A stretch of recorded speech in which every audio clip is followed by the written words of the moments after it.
If you're finding it hard to deal enough damage in the game, you're not the only one. I'm going to provide you with a list of the most important things you can focus on to improve. We'll guide you through the key elements, including how to optimize your gear and how to make your skills work better together. Let's work together to make those damage numbers go up. Before we proceed, just a quick word from our sponsor. Need to farm 24/7, but your device overheats? Want to multi-client a healer for your main character, but only have one phone? Or maybe your phone's too laggy to even play? I've got great news. Introducing UgPhone. Run your games 24/7 simply by logging in through the UgPhone app. Once logged in, you can close your phone to save battery. UgPhone handles all the heavy lifting, so you can play any game without worrying about your phone's capabilities. The game runs on their servers, not your device. Use my referral link and invitation code for 40 free hours of device usage. Effective and sustainable farming method. Recently, I posted a guide about how I make my zeni, and it received positive feedback from many. However, there were a few people who didn't fully understand it. Basically, the guide involves selling, and just like in real life, product demand varies over time. This is also the case in games. Even without a degree in marketing, it's logical to expect sales to decrease as the game progresses. This is because players who needed your product may have already bought it or crafted their own weapons. But even if your items don't sell instantly, you can leave them listed and pursue other methods of earning zeni, such as crafting or hunting. You can create a blacksmith alt character and craft alloys. These stones are very useful for PvP and PvE. Alternatively, you can test your luck and refine your Sage's Diary to +6, hoping to sell it.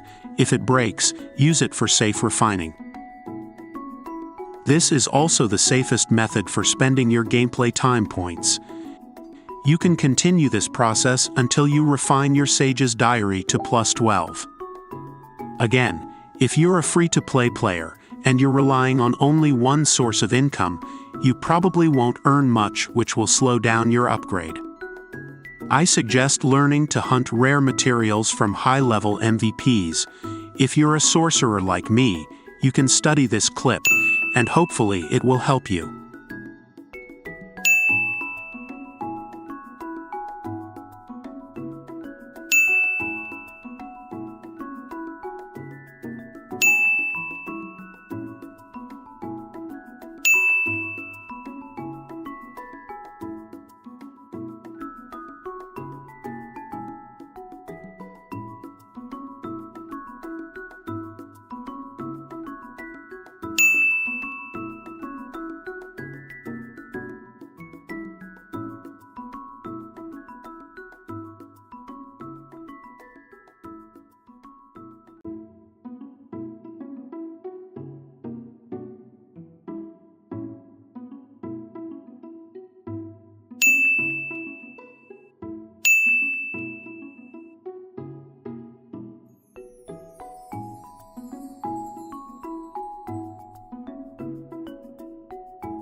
So the idea in hunting this clock is, have a low damage, then back it up with high attack speed using the buffs from Windshield.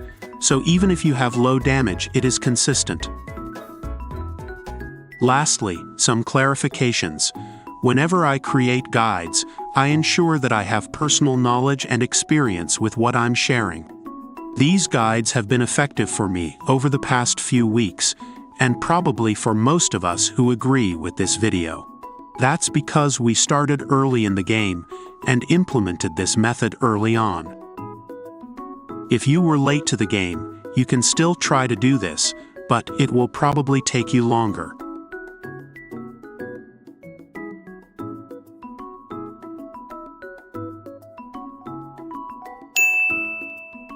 Now, let's go to the next topic, PvP and PvE contents. For PvP content, Guild vs. Guild is one of the PvP contents that provides honorary proof. You can check your guild info, then go to Seasonal Goal, to see what guild war objectives will give once you or your guild accomplished it. You can exchange these tokens for gold medals and contribution to honorary merchant near the dummy in Pruntera. This has a weekly quota, so if you can get these every week, you can be ahead early on. While sorcerers are not much dependent on Acer Monument, having more gold medals and contribution will always be an advantage, especially if you want to play in PvP. Some stars or nodes will give your skills an additional bonus stat. For example, Magic Rod will give you an additional flee, or you can also put medals on runes that increases your wind damage. You can also trade this in your guild's vending machine for prayer cards. In addition, GVG event also rewards through War Gold coins. These can also be exchanged in guild's vending machine for good equipment.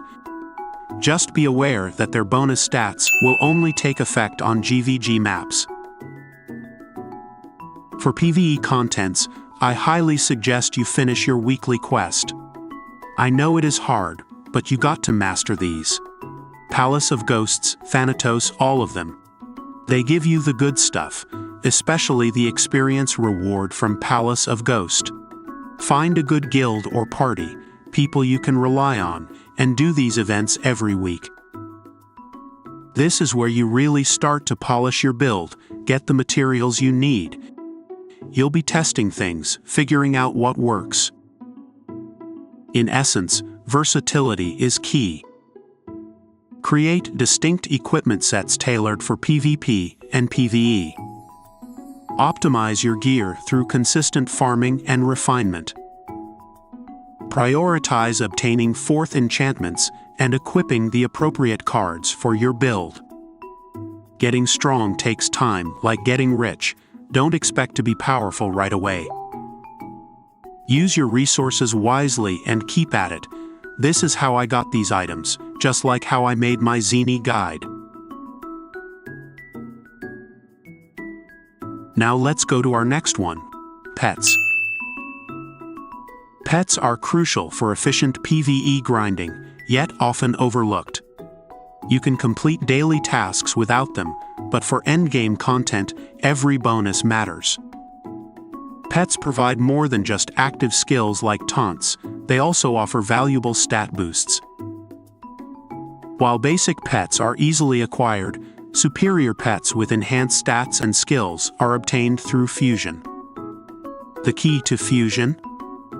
Maxing out pet intimacy. It's a straightforward process. Build a pet house in your home. While it's a slow method, it is cheaper and will eventually lead to maximum intimacy. If you're wondering which pets are best for your specific class or build, I'll be releasing a dedicated video on that topic. Stay tuned.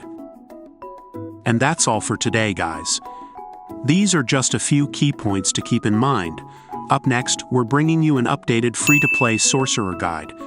We'll be diving into stat changes, skill selections, the essential food buffs and items, and of course, the ideal pet for your sorcerer build. See you on the next one. Happy gaming!